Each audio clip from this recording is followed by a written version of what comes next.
तर लहान मुलांना लवकरात लवकर बघितलेलं बरं असतं. तर माझ्या मुलाला आता 5-6 दिवस झाला ताप होता. तर आम्ही आटपाडीच्या तोडकर डॉक्टरांना दाखवलं होतं. तो बोलला होता 2 दिवसात कव्हर होईल. पण काय माझ्या मुलाला काही कव्हर झालं नाही 2 दिवसात.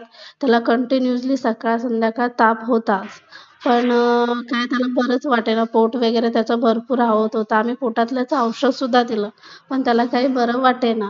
मग आम्हाला कोणी तर सजेशन दिलं की तुम्ही दिघांचीच्या इंद्रायणी दवाखान्यात दाखवून बघा. तर आम्ही आलो होतो दिघांचीच्या इंद्रायणी दवाखान्यात. तर डॉक्टरांनी युरिन आणि ब्लड त्याचं घेतलं होतं.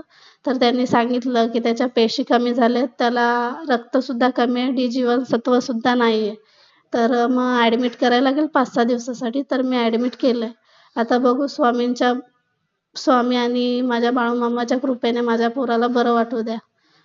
हीच माझ्या देवाकडे प्रार्थना आहे. असं.